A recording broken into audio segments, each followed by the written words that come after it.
Fala, meus amigos, live número 5, sexta-feira. Sejam todos muito bem-vindos a nossa programação de quarentena, essa programação de home office. A gente está iniciando esse nosso contato com os colegas. Professor Edgar Guimarães, hoje o nosso ilustre convidado para discorrer um pouquinho sobre as licitações em âmbito municipal, as licitações relacionadas ao Covid-19, a questão dos pregões presenciais e eletrônicos em âmbito dos municípios. Então hoje nós teremos bastante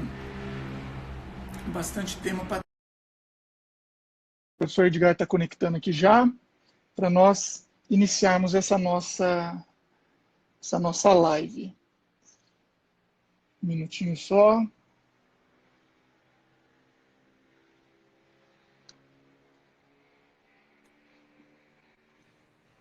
Isso. Maravilha. Tudo bom, Edgar? Maravilha. Boa tarde, meu amigo Tiossi. Boa tarde a todos que nos ouvem. Maravilhosa iniciativa sua, com o que eu me parabenizo a você, parabenizo a tua iniciativa, que conta, inclusive, com o apoio do Instituto Paranaense de Direito Administrativo, que atualmente, por mim, é presidido. Então, maravilha. Lá, meus amigos. Eu que agradeço. Edgar está numa maratona de lives, de webinário. Ele estava agora participando de um webinário pelo Instituto Brasileiro de Direito Administrativo. Então, por isso que nós tivemos esse tempinho aqui para adequação, porque a gente precisa se organizar. Mas o professor Edgar dispensa praticamente comentários, além de um grande amigo, né, de uma pessoa super agradável. Ele é nosso presidente do Instituto Paranaense de Direito Administrativo, que eu tenho a grata satisfação de compor a diretoria, e professor dos professores, desde dos bancos acadêmicos, tem as suas obras, as doutrinas como base dos meus estudos, e eu sempre replico tudo que eu posso, porque geralmente vale muito a pena essa reflexão no posicionamento, porque o professor Edgar, além de tudo, ele tem um conhecimento muito prático. Ele que por muitos anos esteve junto do Tribunal de Contas do Estado do Paraná, na qualidade de consultor jurídico, e conhece de fato a realidade dos municípios. E é essa temática dessa nossa live, que são as licitações, principalmente os pregões, as novidades inerentes à aplicabilidade no âmbito municipal. Então, agradeço a participação dos colegas que estão acessando aí. E hoje é um dia muito, muito feliz, porque para conseguir um agendamento com o professor Edgar, praticamente fiquei um ano tentando a agenda dele, mas graças a Deus deu tudo certo e conseguimos para hoje. Mas vamos lá, Edgar. Vamos começar falando da questão do Covid, o que de fato isso tem repercutido, principalmente em âmbito municipal, na sua concepção. Bem, primeiramente, boa tarde a todos mais uma vez. Prazer estar aqui com vocês. Agradeço as palavras amáveis aí do Tiossi. O Tiossi é suspeito para tecer qualquer comentário a respeito da minha pessoa, da amizade que nos une há algum tempo. E quero dizer que tenho um profundo respeito por ele, um profissional de grande valor e grande talento. Meus caros, estamos enfrentando uma situação absolutamente indesejável, atípica e, sobretudo, imprevista.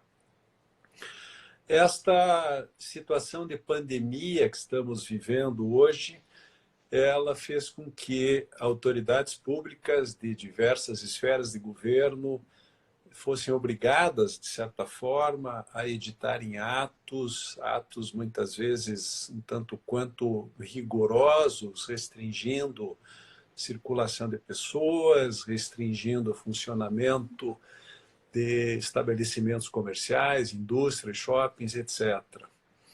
Mas penso que a maioria destas ações tomadas pelos administradores foram ações, a maioria delas, pelo menos, acertada.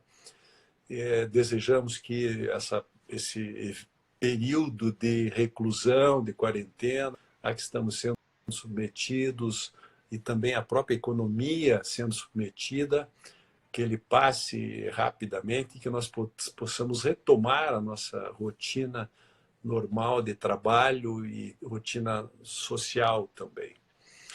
Mas nós estamos aqui hoje para tratar especificamente das contratações públicas.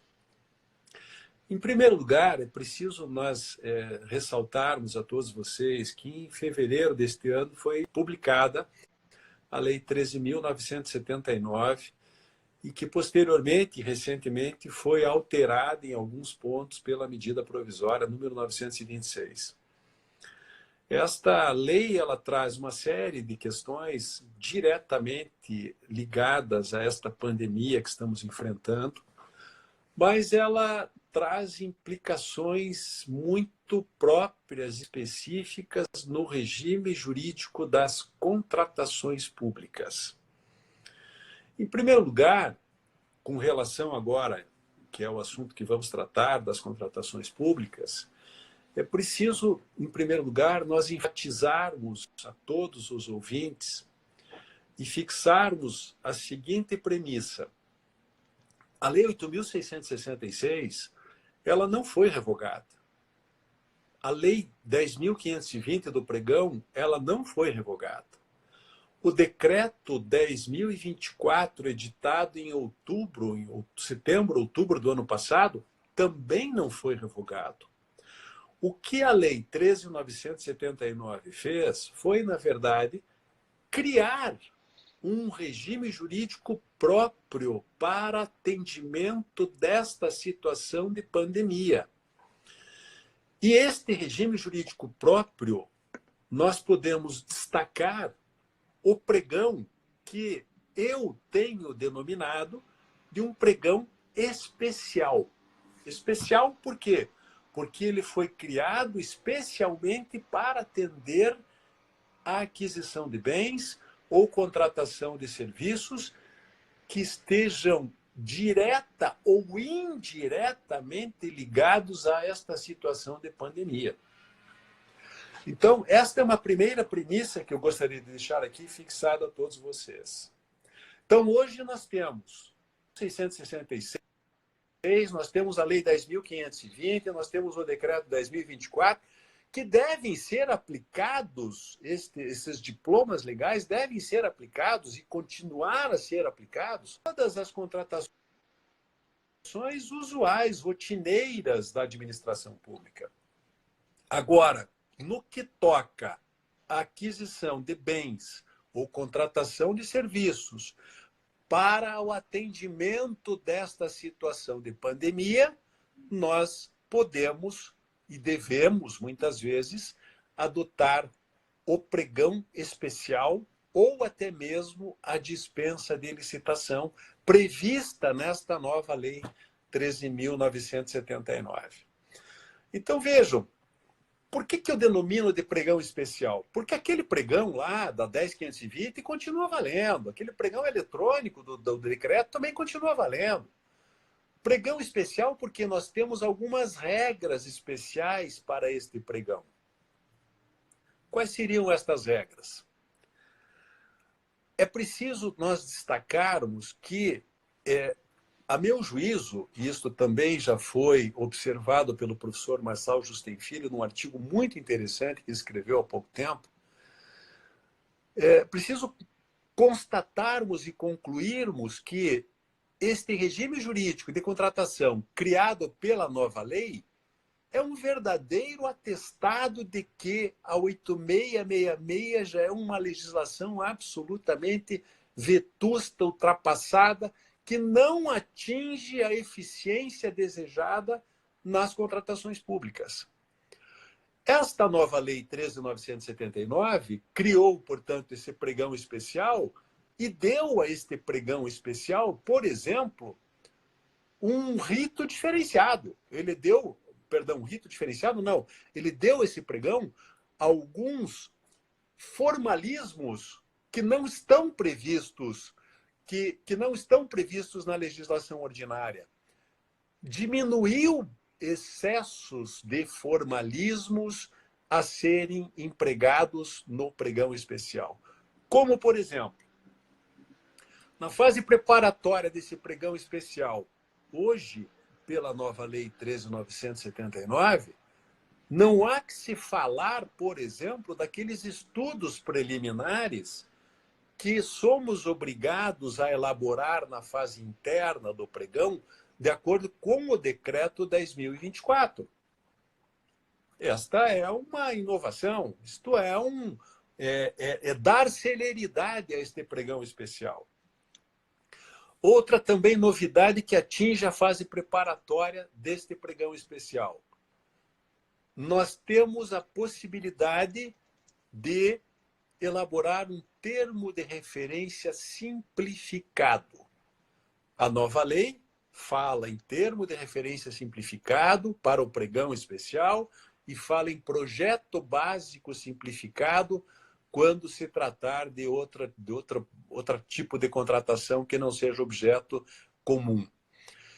Agora, vejam, a própria lei, ao simplificar o termo de referência, ela dispôs no seu artigo 4º, salvo engano, um conteúdo mínimo para esse termo de referência simplificado. E ali está dito na nova lei a descrição do objeto, as condições de pagamento, as condições de execução contratual, o valor estimado da contratação, cujo valor estimado até, em algumas situações excepcionais, e mediante justificativa escrita da autoridade competente, o valor estimado pode até não constar do termo de referência simplificado. Então, vejam, são alguns pequenos detalhes que já dão muito mais celeridade ao pregão especial. Outra questão importante também, que visa possibilitar uma licitação nesta modalidade de pregão especial muito mais rápida. A redução dos prazos. Os prazos foram reduzidos pela metade. Então, nós temos, melhor dizendo, lá na Lei 10.520, nós temos um prazo mínimo de publicidade para o pregão, que é de 8 dias úteis. Este pregão especial, desenhado pela Lei nova, 13.979, o prazo mínimo de publicidade é de 4 dias úteis. Prazo pedidos de esclarecimentos e impugnações. Lá, comum do pregão, nós temos lá um prazo que é de 3 dias anteriores à abertura. Agora até não me lembro se são 3 dias úteis ou corridos. Fiz uns apontamentos aqui. Nós temos lá 3 dias úteis anteriores à data da entrega das propostas ou abertura da licitação no pregão presencial ou eletrônico, lá pelas regras normais. Aqui, o prazo foi reduzido pela metade. Mas como assim pela metade? Se o prazo é 3 dias úteis, reduzir pela metade, então o prazo significa que seria 1 dia e meio? Não.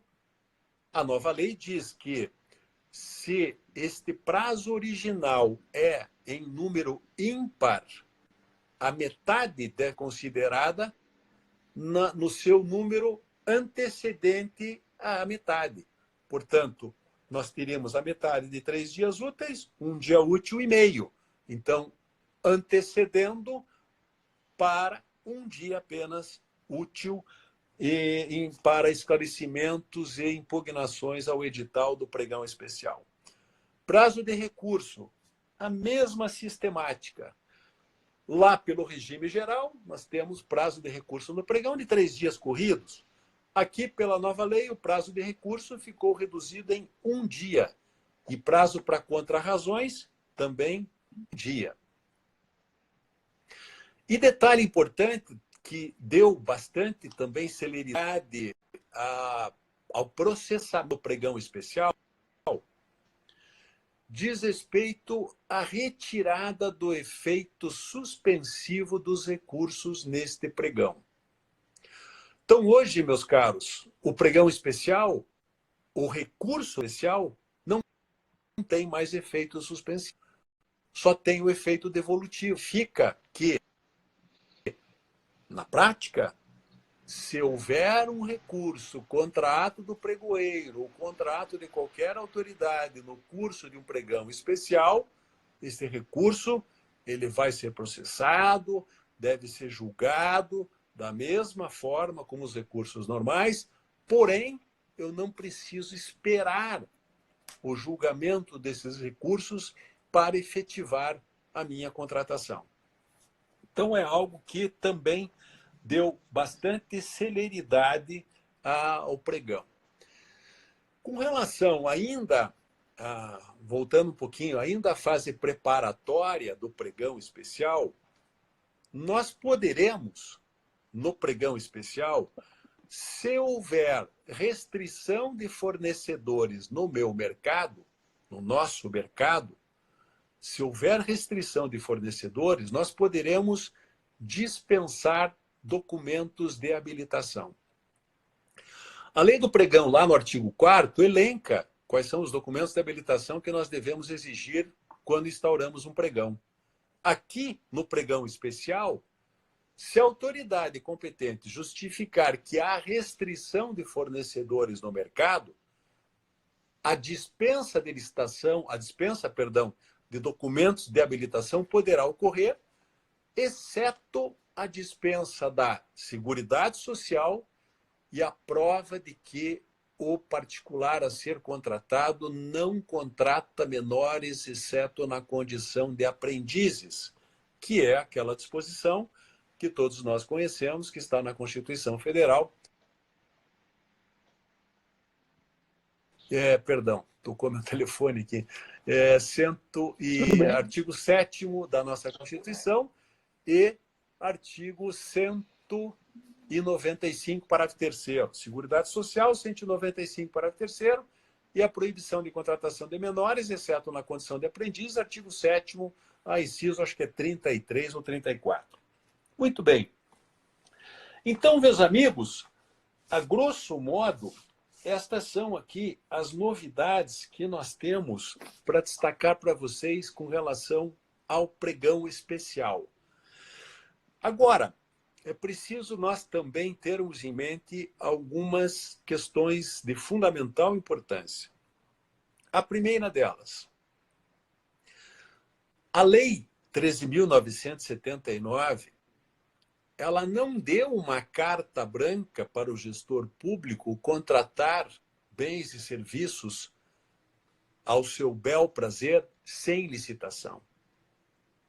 Não foi esta a intenção da nova lei. A intenção da nova lei foi criar o pregão especial para dar celeridade na contratação, criar hipótese de dispensa de licitação e também uma hipótese de inexigibilidade de licitação que nós podemos discutir daqui a pouco. Então, o que nós precisamos ter em mente, isso é uma questão bastante importante para o administrador público, é que não há uma subversão naquelas regras preconizadas pela Constituição Federal. Quais regras a que me refiro? A regra de licitar. Licitação tem que sempre ser levada em conta como uma regra geral. Sempre que nós cogitarmos de contratar com terceiros, a primeira ideia que deve vir à nossa cabeça é a instauração de uma licitação. A contratação sem licitação, perdão, estou tossindo, mas não é corona. É que, na verdade, eu sou o coronavírus. Quase 61 anos de idade, eu sou o coronavírus. Então, meus amigos, ainda que se encontremos nessa situação de pandemia, vejam, o administrador público, quando ele for contratar bens ou serviços para atendimento destas situações de pandemia, a primeira coisa que deve vir à cabeça dele é a seguinte: vou instaurar um pregão especial ou posso dispensar a licitação e contratar com base na nova lei sem instaurar o processo licitatório? Percebam, eu não tenho uma resposta pronta e acabada para toda e qualquer situação, para dizer para vocês, não, você sempre tem que instaurar pregão especial ou vocês sempre podem comprar com dispensa de licitação. Eu não tenho essa resposta pronta. O que é que vai determinar a decisão a ser tomada? As especificidades de cada caso concreto e, em razão destas especificidades, o administrador público, no exercício do seu poder discricionário, ele vai avaliar se a instauração de um pregão presencial pode ou não trazer um prejuízo para o atendimento de situação de pandemia ou não. Mesmo levando-se em consideração a simplificação do pregão que nós temos pela nova lei, a redução de todos os prazos a que eu me referi há pouco, ele deve levar em consideração isto. Portanto, se ele concluir que a instauração de um pregão especial pode colocar em risco a saúde, a segurança de pessoas, o risco coletivo da sociedade, enfim, ele abandona a ideia de instaurar um pregão especial e aí sim ele lança a mão da dispensa de licitação com base nesta nova Lei 13.979. Com relação à dispensa de licitação pela emergência, eu gostaria aqui de destacar a vocês o seguinte. O artigo 4º da nova lei, 4º, letra B, 4º B da nova lei, 4º B de bola, ele diz o seguinte, rapidamente, eu não gosto de ler dispositivos legais, mas aqui é importante fazer uma rápida leitura. O caput do artigo diz assim, nas dispensas de licitação decorrentes do disposto nesta nova lei, presumem-se atendidas as condições de ocorrência de emergência, necessidade de pronto atendimento de situação emergencial, e aí tem mais alguns casos lá, risco de segurança de pessoas, etc, etc. São 4 incisos desse artigo 4º B. O que se pode depreender desse artigo 4º B? Que o legislador conferiu a estes fatos elencados nos incisos do 4º B uma presunção de legitimidade. Então, se eu, prefeito municipal, lanço mão de uma dispensa de licitação para comprar, por exemplo, respiradores para o hospital público e contrato a aquisição desse equipamento sem licitação, a lei diz que presume-se que a emergência está presente na minha ação. Agora, é preciso nós também aqui ressaltarmos a todos vocês o seguinte, esta presunção de legitimidade não é uma presunção absoluta, evidentemente.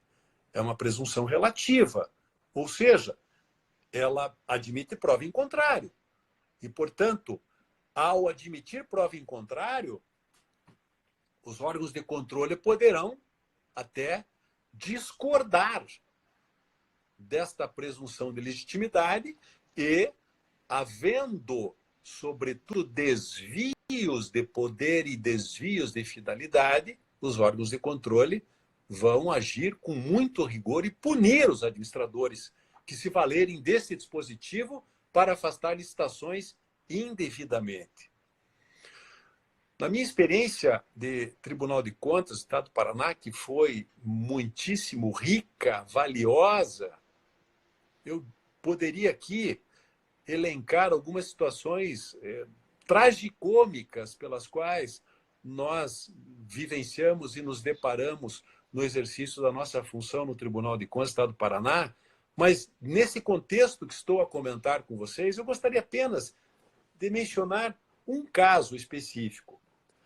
Um certo município aqui do nosso estado, certa vez, ao ser assolado por fortes chuvas, sofreu inundações, famílias desabrigadas, etc, etc. O prefeito decreta estado de calamidade pública. E com base no artigo 24, inciso 4º, que possibilita a dispensa de licitação para situações emergenciais e calamitosas, o prefeito comprou medicamentos, alimentos, cobertores, colchonetes para essas famílias que estavam lá alojadas no ginásio de esportes do município.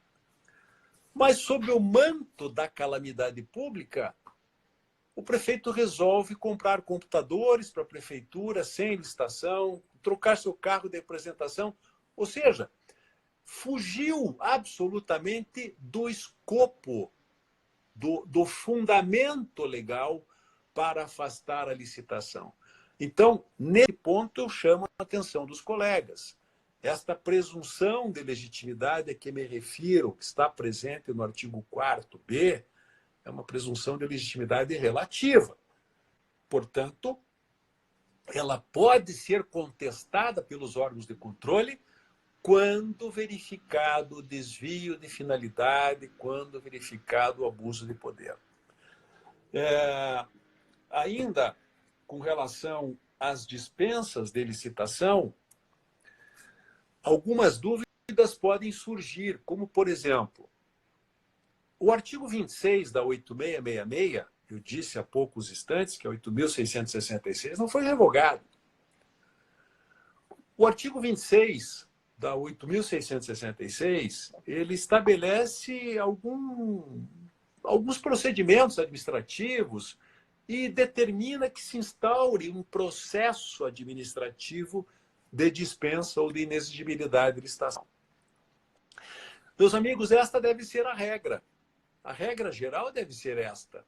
Ainda que se encontremos neste estado de pandemia, ainda que possamos lançar mão da dispensa e contratar emergencialmente a aquisição de medicamentos ou a contratação de um serviço qualquer, a regra é nós formalizarmos um processo de dispensa ou de inexigibilidade. Porém, é evidente que em certas situações excepcionalíssimas e devidamente justificadas, o tempo que se leva para instaurar o processo administrativo de contratação direta, o tempo é um tempo excessivo em face da situação emergencial ou calamitosa ser atendida. Imaginemos a necessidade surgida hoje de comprar um medicamento para uma pessoa que está na UTI de um hospital público, à beira da morte. Não teria o menor sentido em nós instaurarmos o processo administrativo de contratação direta para esse medicamento? Estou lá da 8... É óbvio que não. Então, nós teríamos que adquirir o remédio o mais rápido possível e depois, no segundo momento, formalizarmos esse processo de contratação direta. Mas vejam, são situações excepcionais que demandam uma atitude pronta e imediata do gestor público. Portanto, sempre que houver a possibilidade temporal de nós formalizarmos esse processo de contratação direta, esta é a regra geral. Esta é, portanto, a regra geral a ser seguida em nossas contratações. Algo bastante também interessante que já está surgindo no cenário das contratações públicas. Bem, meus amigos, estas eram os principais pontos que eu gostaria de destacar para vocês com relação ao pregão em face destas novas regras, ao pregão especial, conforme me referi há poucos instantes. Com relação aos contratos decorrentes deste pregão especial, a nova lei diz que os contratos decorrentes de contratações feitas com base na nova lei, eles terão um prazo de duração de 6 meses, podendo ser prorrogado por iguais períodos. Observem que a lei, ao tratar da duração dos contratos, não fez qualquer distinção entre contratos por prazo ou contratos por escopo. Em que isto teria implicação de ordem prática? Imaginem vocês a seguinte situação. Nós todos sabemos que o contrato por escopo, ele se perfaz, ele se exaure no momento em que o contratado entrega o objeto pretendido pela administração e a administração efetua o respectivo pagamento. Então, no contrato por escopo, o exaurimento dele se dá dessa forma, com a entrega do objeto e o pagamento correspondente a este objeto. Imaginemos a aquisição de medicamentos. Eu vou adquirir 1.000 unidades de certo medicamento.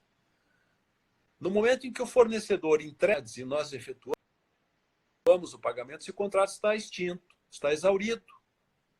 Não cabe sequer de cogitarmos de acréscimos contratuais. Agora, diferentemente, situação se passa nos contratos por prazo. Contrato por prazo, ele se executa diária e continuamente. Contrato, por exemplo, de limpeza, contrato de vigilância, são contratos por prazo. Então, vejam só, esta dicção da lei, esta determinação, esta prescrição da lei, no sentido de que os contratos têm prazo de 6 meses, evidentemente que o legislador está a se referir àqueles contratos por prazo determinado, diferidos no tempo, não os contratos por escopo. Ah, mas o contrato por escopo, eu contratei 1.000 unidades de um medicamento, os medicamentos foram entregues, eu efetuei o pagamento, o que eu faço?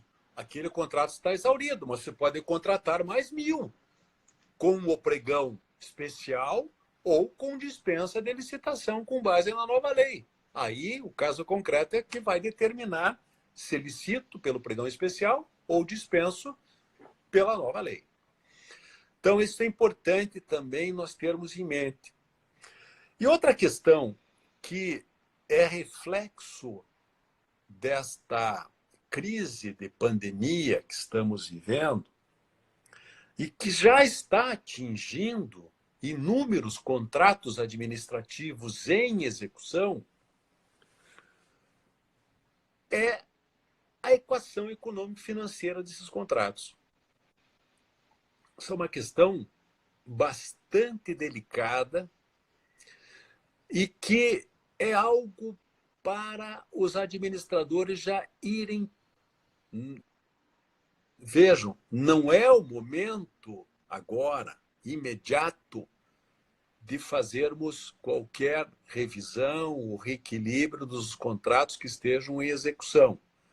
Penso eu que nós temos que aguardar um pouco mais, passar esta pandemia, para depois, com muito bom senso, com muito critério objetivo, afastando-se qualquer vontade subjetiva ou qualquer elemento subjetivo, nós, administradores públicos, temos que sentar à mesa com os nossos contratados e chegarmos a um consenso.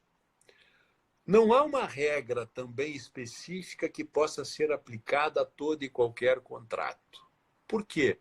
Porque cada contrato tem a sua especificidade, a sua particularidade. E estas especificidades e estas particularidades, elas são variáveis até mesmo em razão das atitudes e dos atos que foram tomados pelos administradores públicos. Vou dar um exemplo aqui para vocês entenderem melhor. vamos aqui para o nosso Tribunal de Contas do Estado do Paraná. O Tribunal de Contas do Estado do Paraná, ele tem um contrato de prestação de serviço de limpeza.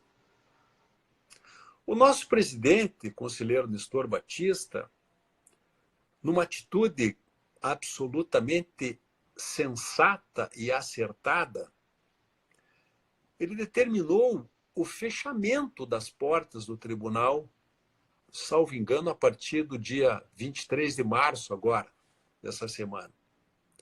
Então, a partir de 23 de março, as portas do tribunal foram fechadas. Os servidores foram para suas casas, estão fazendo teletrabalho, estão fazendo home office. Os prazos processuais do tribunal estão suspensos, as sessões de julgamento estão todas suspensas. Mas e como fica o contrato de limpeza que o tribunal mantém com a empresa contratada? Ora, se o tribunal está fechado, evidentemente, esse serviço de limpeza, durante esse período de fechamento, ele não está sendo realizado. Ou talvez esteja sendo realizado, eu não sei qual foi o critério adotado pela direção do tribunal, mas talvez esteja sendo realizado de uma maneira extremamente diminuta. Então, é evidente que esse contrato vai ter que ser reequilibrado de alguma forma. Vamos aguardar a passagem desta crise, a reabertura do tribunal, para que as partes possam chegar e reequilibrar a contratação. Então, observem, cada contrato que esteja em execução, ele pode ter uma particularidade, uma peculiaridade diferente.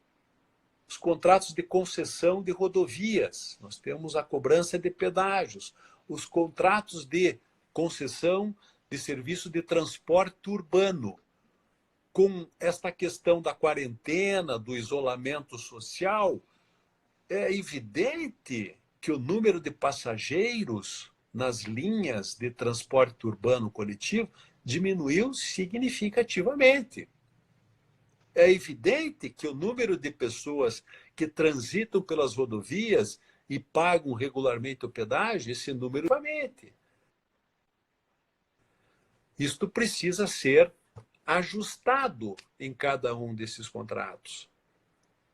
Então, esta é uma questão que vai exigir do administrador público um extremo bom senso, uma extrema cautela para que não haja, sobretudo, a interrupção de um serviço, que pode ser muito mais drástico para a administração pública. Então, meus caros, estas eram aqui algumas ideias que eu gostaria de lançar nesse momento a todos vocês. Não sei o que o nosso querido amigo Tiossi está planejando, mas eu estou aqui à disposição para debater, trocar Maravilha, ideias com Edgar. vocês. Na verdade, intervenção mínima aqui, porque nós estamos diante de uma verdadeira aula e o professor Edgar nos faz pensar além do óbvio, né? Sempre muito preciso nas colocações, a questão da própria utilização do pregão, a motivação para uma eventual dispensa de licitação. E o que eu tenho visto por parte de muitos outros colegas é falando justamente o inverso, de utilizar a dispensa de licitação por conta do artigo 4º, a linha B, que dá essa presunção, mas como bem disse o professor Edgar, não é uma presunção absoluta, é uma presunção relativa que varia de cada caso, né? Nós precisamos sempre avaliar a situação concreta, nós precisamos, inclusive, ter uma análise sistêmica com a aplicação da própria LINDB para entender a realidade daquele determinado município, quais foram os motivos que ensejaram o gestor público em adotar determinada postura e determinada conduta. Então, assim, é algo que realmente merece uma atenção por parte do administrador público. Mas um parêntese aqui, Edgar comentou que o coronavírus, na verdade, né? Uma simples brincadeira, mas para quem não sabe, eu esqueci do principal. O professor Edgar é o nosso Richard Gere do direito administrativo, é o nosso verdadeiro galã da academia. Então, Estou Esqueci de mais para mencionar galã de logo no asilo, início. viu? Ô, É, é. Edgar, mas eu fiz alguns apontamentos aqui em relação às suas colocações e que vem ao encontro de alguns questionamentos que eu recebi, né, por parte do nosso público, por parte dos nossos seguidores. E que no campo prático, independente da nova legislação, dessa flexibilização, dessa redução de prazos em relação a esse pregão especial, ela ainda acaba trazendo insegurança jurídica na aplicabilidade da norma. Em relação à questão dos prazos, né, a gente sabe que o artigo 110 da 8666 trata da questão da contagem dos prazos, a exclusão do dia do início, a inserção da data final. Né? Na sua opinião, qual seria a contagem adequada, por exemplo, para uma impugnação? A impugnação está marcada na sexta, o último dia seria na quinta ou seria na quarta? Né? A própria questão da realização dos pregões, se isso se daria no quarto dia útil ou se seriam 4 dias úteis inteiros para a sessão acontecer a partir do quinto dia útil.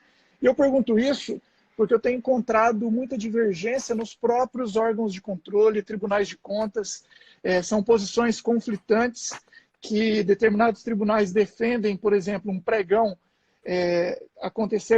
ter a sua abertura no 8º dia, alguns entendem que essa não seria uma contagem adequada, que seria 8 dias úteis inteiros.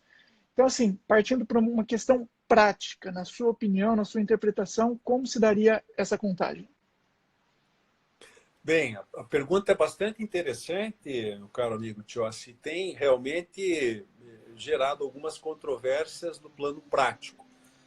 Vamos primeiro à sua primeira indagação, que trata especificamente da impugnação.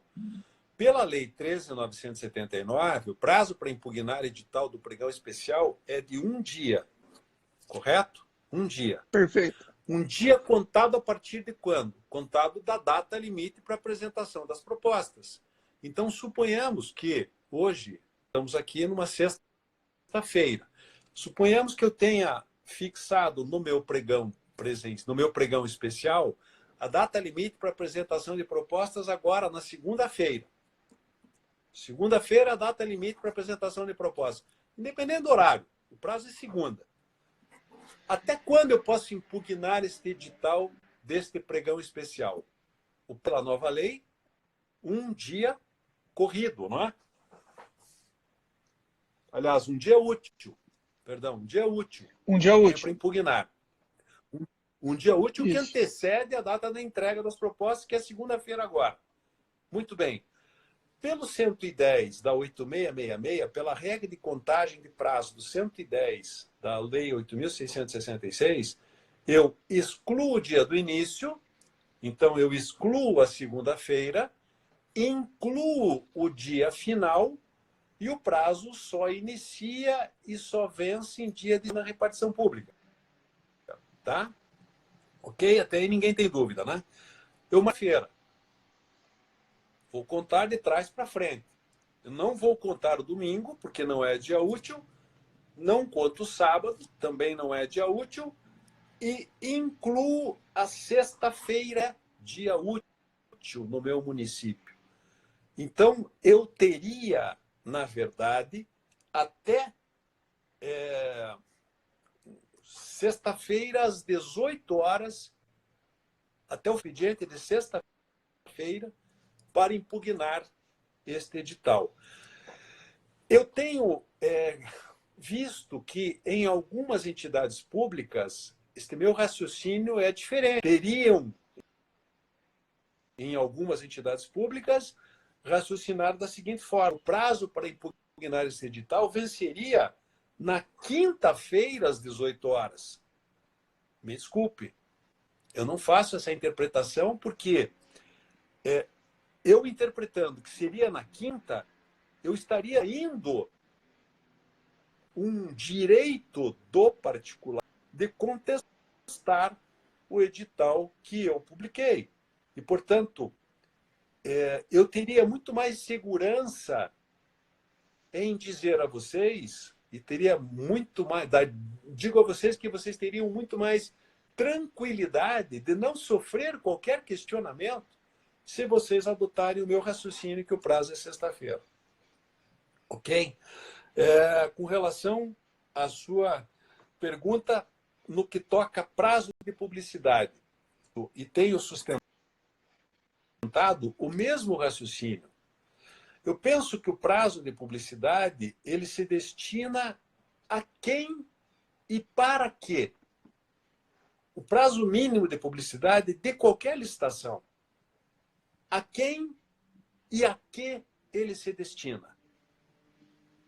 Em primeiro lugar, publicidade se destina a dar a notícia de que a administração pública está pretendendo pretende contratar certo objeto ou certo serviço. Então, eu estou dando publicidade desta minha pretensão. Mas este prazo de publicidade, penso eu, ele cumpre, a bem da verdade, uma finalidade e um destinatário muito específico. O destinatário do prazo mínimo de publicidade, ou os destinatários, quem são? Os interessados em participar da minha licitação. E qual é a finalidade deste prazo de publicidade para esses destinatários? É eles terem tempo hábil para juntar documentos de habilitação e prepararem as suas respectivas propostas comerciais. Então, estas são as finalidades e esses são os destinatários. Então, se eu publico na segunda-feira foi publicado o aviso da minha pregão especial. Prazo 4 dias úteis. Suponhamos que no meu município não tenha nenhum feriado nesta semana. Eu excluo o dia da publicação, vou contar terça, quarta, quinta e sexta. Estes terça, quarta, quinta e sexta têm que estar absolutamente livres. A abertura, portanto, vai ter que se dar na segunda-feira. Com isso, eu estou prestigiando o direito dos particulares. Perdão, não é corona.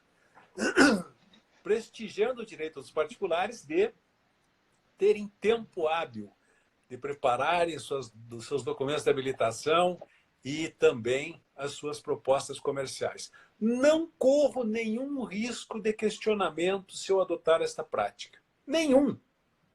Nenhum risco de questionamento. Seja por quem quer que seja. Ok? Respeito às opiniões em sentido contrário, mas até agora mas é interessante essa lógica que o professor Edgar adota de sempre nós observarmos quem é o destinatário, qual é a finalidade, se seria na impugnação ou se seria na própria publicidade do edital, para que nós tenhamos, de fato, uma preservação do interesse público e desse interessado para que seu direito seja efetivamente resguardado. Então, muito pertinente, vem ao encontro, porque o pessoal eles têm dúvidas práticas, e essa é uma dúvida bem prática, por mais que pareça algo simples, que a legislação ela seja clara no tocante à questão de redução dos prazos, mas na hora da contagem sempre surge aquela dúvida. Edgar, você comentou sobre um fracasso da atual lei de licitações, e você acredita que essa legislação especial, esse pregão especial, ele de alguma forma vai repercutir, vai influenciar no PL 1292, que já está em um status bem avançado no Congresso Nacional. Tivemos audiências públicas, inclusive aqui na OAB Paraná, o professor Edgar participando ativamente das audiências, e se é necessário uma reflexão, se é necessário repensar mais uma vez o PL, porque ele ainda olha muito para o passado e não avança, né, olhando para o futuro. Qual seria a sua consideração em relação a isso? O que nós podemos extrair de bom dessa legislação especial para o futuro das licitações? Bem, meu caro, a pergunta é bastante pertinente. Eu primeiro gostaria de expressar a minha opinião com relação ao PL 1292. Eu rogo a Deus todos os dias que este PL não seja sancionado, aprovado e publicado. Já nasce algo antiquado e ultrapassado. Na minha visão, esse PL 1292 foi produzido da seguinte forma: pegaram um liquidificador, colocaram dentro desse liquidificador a 8666, a Lei 10.500, a Lei do RDC, e deram uma batida nesse liquidificador, ligaram o liquidificador, deram uma batida, tiraram e acrescentaram mais algumas coisas lá, e disto nasceu o PL 1292. Penso que já nasce uma legislação ultrapassada e espero que ele não seja aprovado. Esta nova Lei 13.979, rogo a Deus também que ela sirva de paradigma para que os nossos legisladores percebam da necessidade de nós termos uma legislação moderna, que propicie contratações eficientes para a administração pública. Então, vejam, este é o meu pensamento. A administração pública, hoje, ela precisa ter eficiência nas suas contratações. E o que nós temos hoje não nos propicia isto, de forma alguma. Então, eu espero realmente que o PL não seja aprovado.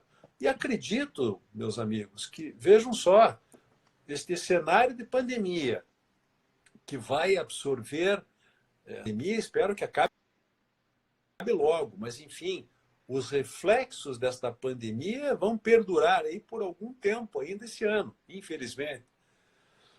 E no segundo semestre nós temos eleições municipais, coisa que ainda eu tenho dúvidas se serão realizadas efetivamente estas eleições. Já tenho ouvido de deputados a intenção de protocolarem projetos de lei possibilitando a prorrogação dos mandatos dos prefeitos atuais e vereadores por mais 2 anos e se utilizar este fundo que estava destinado para as eleições desse ano ao combate desta pandemia. O que eu acho uma atitude muito sensata e muito válida. Mas vamos aguardar aqui as decisões dos nossos políticos. Então, eu reputo que este ano, este PL 1292 não deve tramitar, não deve ter qualquer andamento, face esse cenário aí que temos vivenciado. Maravilha. Inclusive, o PL estava na pauta de prioridade do governo, né? Já existia uma articulação para aprovação, pelo menos contatos que eu fiz com determinados colegas, né? Estava bem avançado, mas acredito que realmente seria muito melhor esse adiamento para uma reflexão, um aprofundamento melhor, porque senão nós teremos uma legislação antiga, antiquada, que precisaremos já de atualizações, e isso vai causando muito mais insegurança jurídica, né? A gente já vive no direito administrativo do medo, os servidores públicos são verdadeiros heróis, né? Eu tiro o chapéu para todos eles, e sempre falo que a maior parte dos servidores que eu conheço são pessoas íntegras, idôneas. Eu defendo essa bandeira que a gente não pode generalizar, porque hoje em dia os servidores eles acabam sofrendo muito, né, por conta de alguns poucos que acabam denegrindo a imagem, mas eles vivem num período de medo. Edgar, a gente está chegando aqui no nosso... Só antes de continuar, Sim. Tiossi, eu observei aqui, a Monique fez uma observação, obrigado, Monique. Você fez uma observação bastante interessante e muito procedente.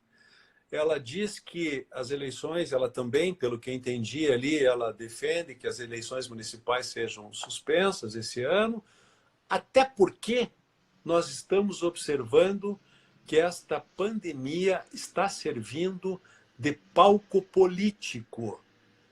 ataques de todos os lados, não só, especialmente ataques àqueles que estão no poder por parte da oposição que pretende concorrer às eleições municipais desse ano. Então, esse momento, penso eu, não é um momento que nós devemos pensar em política, é um momento que nós temos que pensar na saúde da população, esquecendo qualquer interesse político partidário, qualquer ideologia de qualquer um de nós.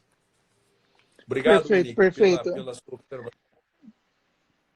Tivemos vários comentários aqui, só informando o pessoal que a live ela ficará disponível 24 horas e depois ela sobe lá para o nosso canal do YouTube, vocês podem acompanhá-la na íntegra, né? Todos os dias estamos com esse projeto de live, professores renomados trazendo um pouquinho da sua experiência, compartilhando bastante conteúdo aqui, porque é a forma que nós entendemos de auxiliar, de contribuir nesse delicado momento em que todos estamos passando.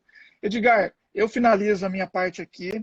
Novamente agradeço demais a sua participação, o aceite do convite já no primeiro momento. E deixo a palavra aberta a você para a mensagem final, porque hoje você é nosso convidado, o pessoal quer ouvir você. Eu só tenho a agradecer ao convite, Tiossi, louvar a sua iniciativa, dizer que o Instituto Paranaense apoia toda e qualquer iniciativa no sentido de que nós levemos à população, especialmente aos gestores e servidores públicos, uma informação segura, uma informação precisa que possa ser utilizada no cotidiano da administração. No mais, agradeço o convite e desejo a todos muita felicidade, muita saúde e muita paz e paciência nesse período que estamos atravessando aí. Sucesso a todos vocês, sucesso, que Deus proteja todas as famílias de vocês que estão nos ouvindo e que tenhamos muita saúde para continuar a vida, que a vida segue. Maravilha, pessoal. Então, muito obrigado, até mais. E amanhã tem live, hein? Valeu, até. Um abraço a todos.